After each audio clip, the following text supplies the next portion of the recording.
Oi pessoal, tudo bem? Vamos continuar lendo Conversando com Deus. Esse livro é do Neil Walsh e ele diz que esse livro é o diálogo que vai mudar a nossa vida. Esse livro ele é um presente maravilhoso para aqueles que gostam de fazer perguntas e realmente querem saber as respostas, que buscam a verdade com o coração sincero, a alma ansiosa e a mente aberta. Porque nesse livro, o Neil Donald Walsh aborda principalmente temas comuns a todos, concentrando-se nos desafios e nas oportunidades que a vida nos oferece.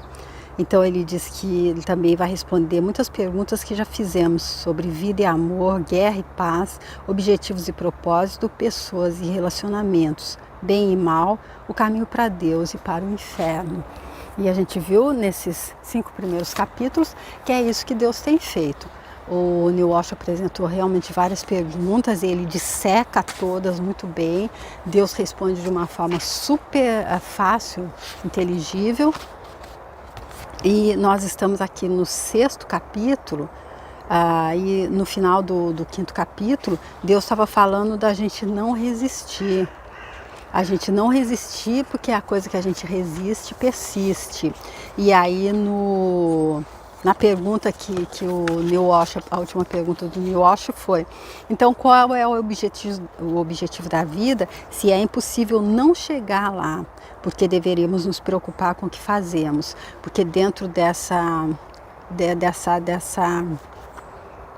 dissertação que Deus estava falando sobre o não resistir, sobre renunciar, o Neil Walsh perguntou se renunciar era um caminho errado, mas está tudo no vídeo anterior, tá bom? Tudo mesmo a parte que eu não entendi, eu li direitinho para que cada um possa entender por si próprio. E aí ele, dentro disso, ele disse também que mesmo que a gente não esteja entendendo, que a gente ainda esteja mantendo pensamentos negativos, que é isso a raiz de tudo, que a gente não deve também se apegar muito a isso, porque todos vão chegar. Dizendo aquilo que ele falou ali, que eu ia falar sobre céu e inferno, dizendo que o inferno não existe, o diabo também não. Esse Deus que fala aqui é aquele Deus de amor e bondade que Jesus Cristo veio nos ensinar de chamar de pai e mãe. Então e aí o Neil Walsh diz: mas se todo mundo vai chegar, por que eu vou fazer? Eu posso ficar fazendo, vou ser bonzinho, então vou fazer qualquer coisa. E aí Deus diz para ele: é claro, ele diz, por que deveríamos nos preocupar com o que fazemos? E Deus diz: é claro que não deveriam. É claro que não deveriam, mas seria bom ficarem atentos. E aqui é legal ele dizer, como ele falou ali no vídeo anterior também, que não existe 10 mandamentos, porque ele, se fosse mandamentos, ele estaria mandando em quem? Nele próprio. É ele experienciando através de cada um. Então ele diz: bem, é claro que vocês não deveriam se preocupar com o que estão fazendo, mas seria bom se vocês ficassem atentos, para o bem de vocês mesmos. E continuou: apenas observarem quem são e o que estão fazendo e tendo para ver se isso lhes serve. A gente deve ficar atento então no que a gente está fazendo e tendo, para assim ver se isso nos serve. Que no livro ali dos Abrahams, peça e será atendido, eles dizem que a gente entendendo ali o que eles estavam falando, a gente ia poder fazer e ter tudo que a gente quisesse. Deus também já disse aqui. Então ele diz: presta atenção no que vocês estão fazendo e tendo, porque enquanto a gente não é aquilo que a gente não é, aquilo que a gente está fazendo e tendo não pode ser aquilo que a gente desejaria, eu acredito. E aí então ele terminou dessa forma: o objetivo da vida não é chegar em algum lugar, é observar que você está e sempre esteve lá. Está e sempre estará no momento de pura criação. Portanto, o objetivo da vida é criar quem e o que você é e depois experimentar isso. Criar quem e o que você é. Porque primeiro a gente tem que ser para poder fazer e ter aquilo que a gente gostaria de ter e de fazer. E aí a primeira pergunta do 6º capítulo é: e quanto ao sofrimento, é o caminho para Deus? Alguns dizem que é o único. E eu aprendi isso quando eu segui uma religião, que é pelo sofrimento que a gente chega a Deus. Então Deus, nesse caso, quando a gente está em uma religião, normalmente a gente entende que Deus está longe, está afastado da gente. Então Deus seria bem sádico E agora que a gente entende que Deus está em nós, se o sofrimento é o caminho para Deus, então Deus seria masoquista. Então, com certeza, não é isso, mas vamos ver o que Deus vai responder. O sofrimento não me agrada e quem diz isso não me conhece. O sofrimento é um aspecto desnecessário da experiência humana. Não só é desnecessário, como também é desagradável e nocivo para a saúde. Então aqui é esse Deus de amor, bondade e misericórdia respondendo. O sofrimento é um aspecto desnecessário da experiência humana e não agrada a Ele. É claro que Deus não vai sofrer, porque a gente está criando sofrimento, mas ele não fica feliz, não. Não agrada a Ele. E aí o Neil Walsh continua. Então por que existe tanto sofrimento? Por que o Senhor, que é Deus, não acaba com ele, se o detesta tanto? Bela pergunta do Neil Walsh, vamos ver a resposta. Eu já acabei. Vocês simplesmente se recusam a usar os meios que eu lhes dei para fazerem isso. O sofrimento não tem nada a ver com os eventos, é apenas a reação das pessoas a eles. Deus, então, aqui confirmando aquilo que a gente já viu em vários livros, né? Muita gente dizendo, em vídeos, em tudo, o que define a nossa realidade, o que a gente vai viver, não é aquilo que o outro fez pra gente, não é aquela situação, essa ou aquela, é a nossa resposta, é a nossa reação àquilo que está aparecendo na nossa realidade. Então ele diz que ele já acabou com o sofrimento e vocês simplesmente se recusam a usar os meios que eu lhes dei para fazerem isso. E aí com isso aqui ele está dizendo também, ele não pode acabar então com o sofrimento porque ele nos deu livre-arbítrio. Ele já acabou com o sofrimento, mas se a gente se recusa a usar os meios que ele deu para acabar com o sofrimento, nós somos livres para escolher. O que está acontecendo é apenas o que está acontecendo. Como vocês reagem a isso é outra questão. Eu lhes dei os meios para reagir aos eventos de um modo que diminui, de fato, elimina o sofrimento, mas vocês não usaram. Desculpe-me, mas por que não eliminar os eventos? Então aqui ele diz que ele já deu. Eu lhes dei os meios para reagir aos eventos. E aí eu acho como ele quer que ele facilite, né? Então por que deu os meios para eliminar os eventos? Por que não eliminar os eventos? Aí eu acho que ele vai dizer que é porque assim não teria graça e assim a gente não se justificaria o livre-arbítrio. Mas vamos ver. Essa é uma ótima sugestão. Infelizmente não tenho controle sobre eles. O Senhor não tem controle sobre os eventos? Pergunta o Neil Walsh. É claro que não. Os eventos são ocorrências no tempo e no espaço que você escolhe produzir. E eu nunca interfiro nas escolhas. Fazer isso seria ignorar o motivo pelo qual eu o criei. Mas já expliquei tudo isso antes. Está aqui Deus dizendo, ele já falou e redisse ali nas páginas anteriores. Ele nos criou para que a gente possa experimentar o que a gente é na realidade. Se a gente está ali no plano do absoluto, onde tudo é absoluto e tudo é luz, não dá para experimentar a sombra. E se a gente também está ali, a gente sabe, não dá para experimentar ser caridoso, por exemplo, porque ali não precisa que ninguém faça caridade a ninguém. Então, mas ele já disse, já explicou nas páginas anteriores. E aí ele diz aqui, está embutido aqui, eu nunca interfiro nas escolhas, porque nós temos o livre-arbítrio. E os eventos são ocorrências no tempo e no espaço que a gente escolhe produzir. Alguns eventos você produz voluntariamente e outros atrai de modo mais ou menos inconsciente. Alguns, os grandes desastres naturais se incluem nesta categoria, são atribuídos ao destino. Mas até mesmo destino pode ser um acrônimo para de todos os pensamentos em toda parte. Em outras palavras, a consciência do planeta. Aí ele dizendo que Os eventos acontecem, que a gente produz esses eventos voluntariamente, alguns ou outros mais ou menos inconsciente. E há aqueles que são desastres naturais que a gente pode dizer que foi o destino, como uma chuva que vem, um tsunami, um terremoto. Mas aí ele diz que isso, até isso também, ele pode ser o resultado de todos os pensamentos em toda a parte, ou em outras palavras, a consciência do planeta.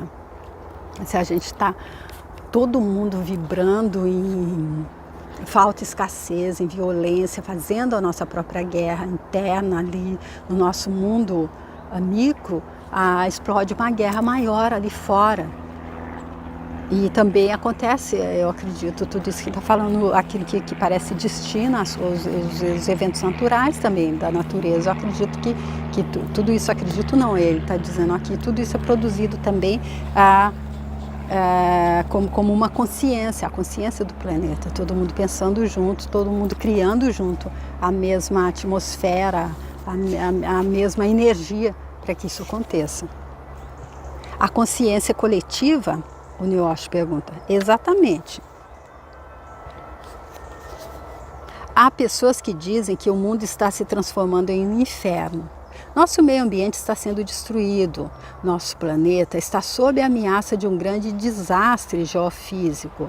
Terremotos, vulcões, talvez até mesmo uma inclinação no eixo da Terra.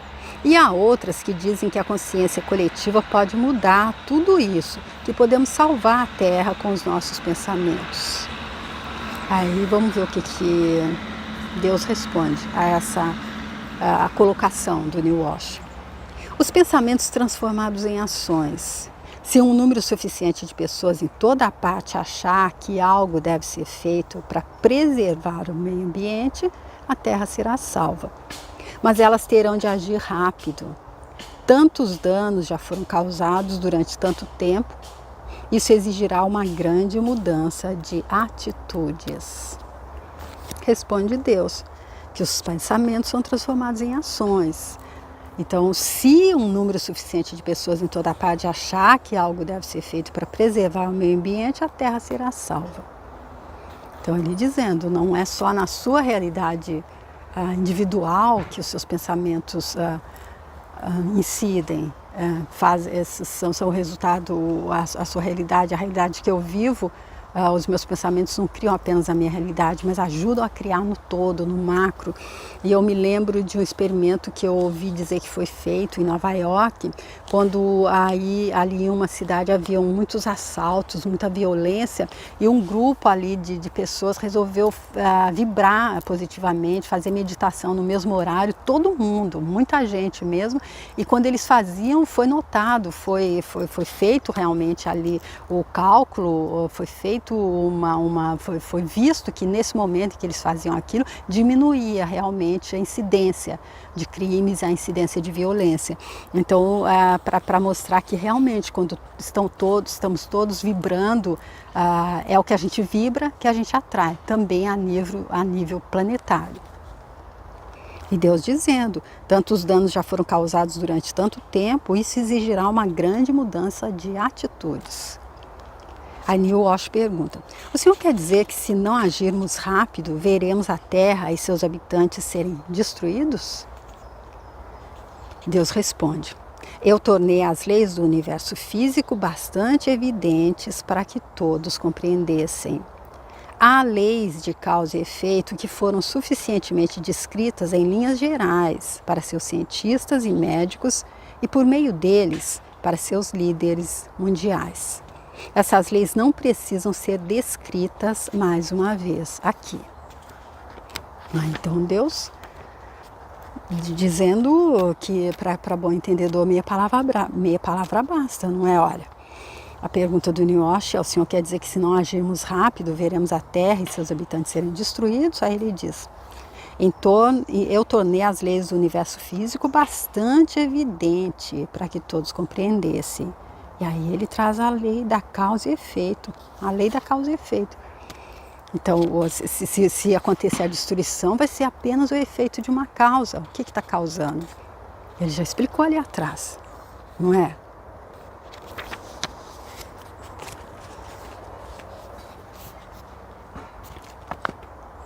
Voltando ao sofrimento, de onde tiramos a ideia de que o sofrimento era bom? A ideia de que os santos sofrem em silêncio? Pergunta o Neil Walsh. Os santos realmente sofrem em silêncio, isso está entre aspas. Mas isso não quer dizer que o sofrimento é bom, começa respondendo Deus. Os discípulos na escola do Mestre sofrem em silêncio porque compreendem que o sofrimento não é vontade de Deus, mas em vez disso, um claro sinal de que ainda há algo a aprender a esse respeito, a lembrar. Quem quiser entender melhor sobre isso, meu Deus, vai ali no livro Paulo e Estevão, psicografado por Chico Xavier, ditado por Emmanuel. Vocês vão ver a vida de Paulo de Tarso, São Paulo da Igreja Católica, que era aquele rabino ali que levava as leis mosaicas a ferro e fogo realmente e fazia a lei dele por causa daquela crença, enfim. E desde que a ficha caiu para ele sofreu da forma mais digna e mais deu testemunho dele, assim, por isso que ele dizendo, os santos realmente sofrem em silêncio, mas não é aquele sofrimento porque Deus está pedindo que eles sofram, eles estão apenas vivendo a consequência da causa que eles plantaram, ali a lei da causa e efeito, mas eles entenderam. E aí eles vivem isso com dignidade, com hombridade, com beleza, como Paulo de Tarso fez. É lindo o livro. O verdadeiro mestre não sofre em silêncio, apenas parece estar sofrendo sem se queixar.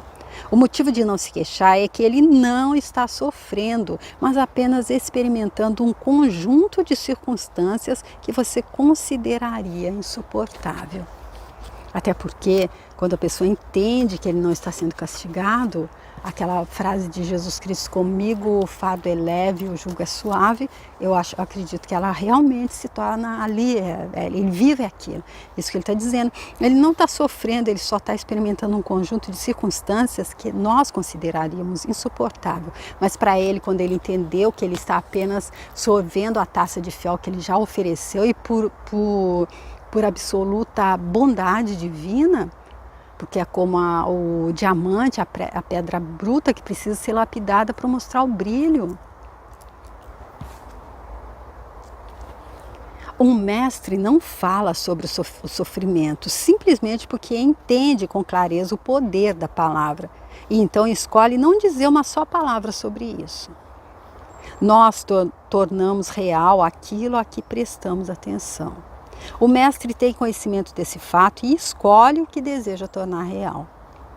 Todos vocês fizeram isso de vez em quando.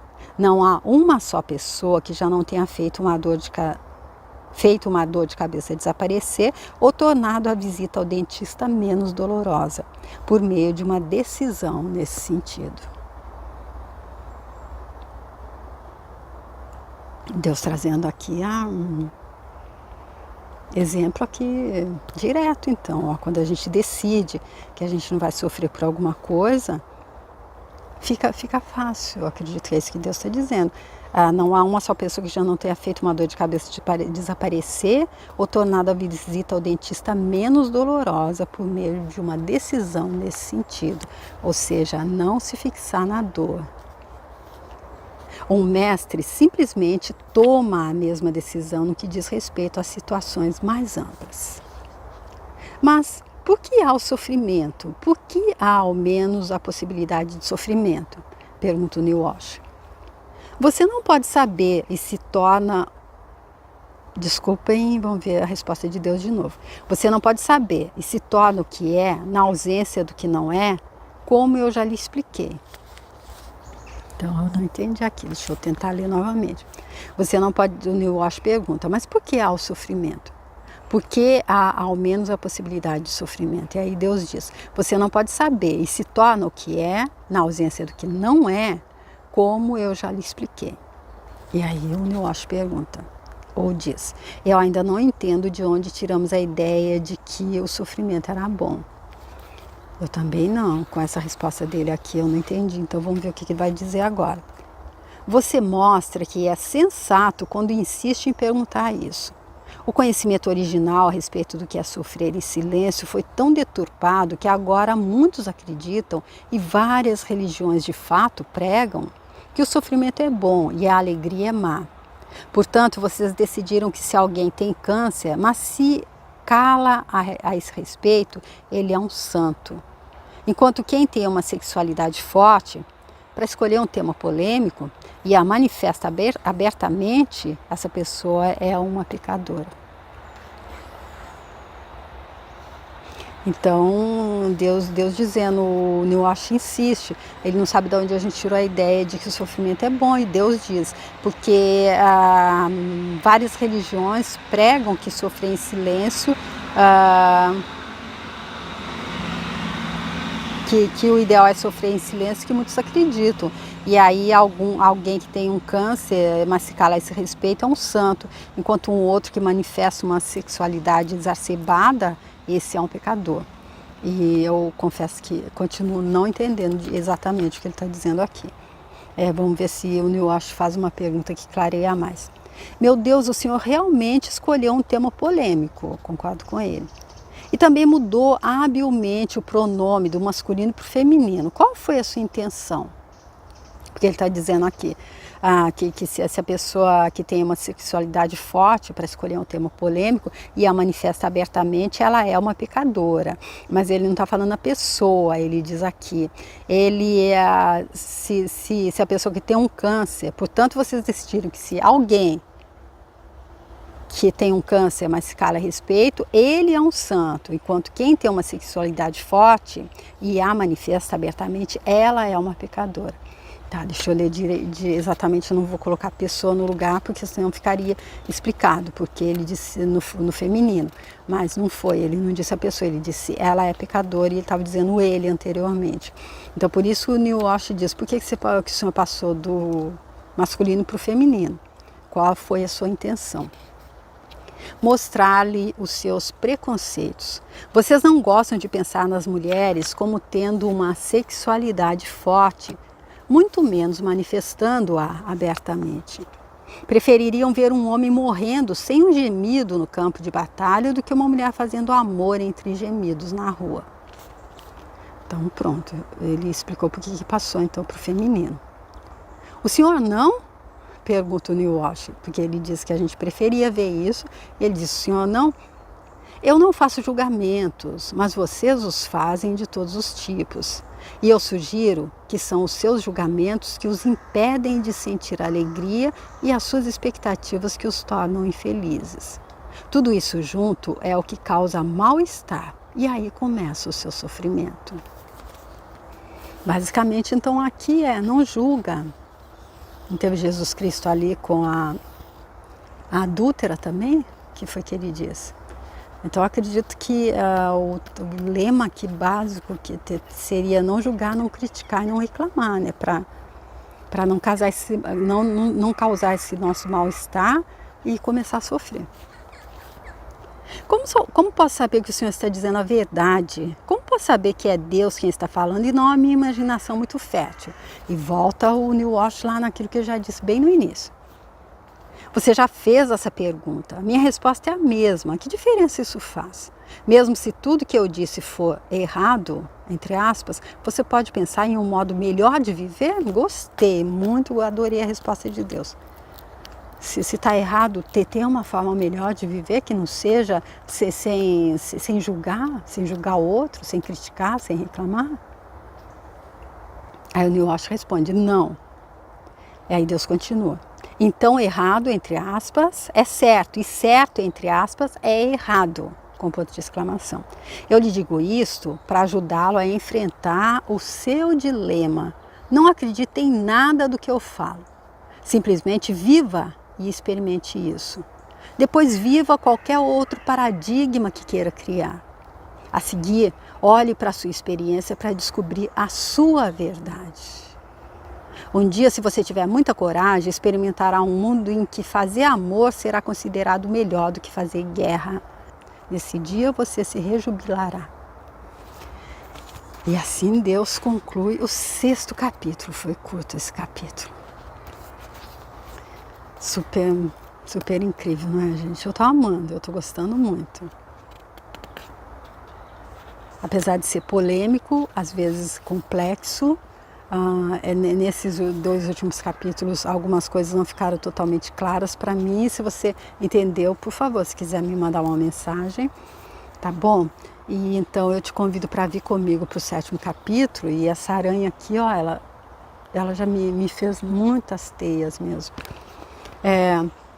No 7º capítulo, então, o Neil Walsh começa dizendo: a vida é tão assustadora e tão confusa, eu gostaria que as verdades pudessem ser mais evidentes. E aí vamos ver como é que vai continuar esse diálogo do Neil Walsh e Deus no 7º capítulo, tá bom?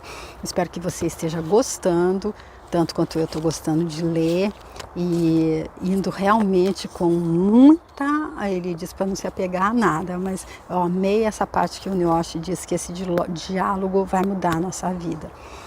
E então eu espero que se você estiver gostando, se você quiser compartilhar, curtir, comentar, obrigada. Se você quiser entrar lá no meu canal, tem outros livros. Se você quiser se inscrever também, muito obrigada. Até o próximo vídeo, tchau!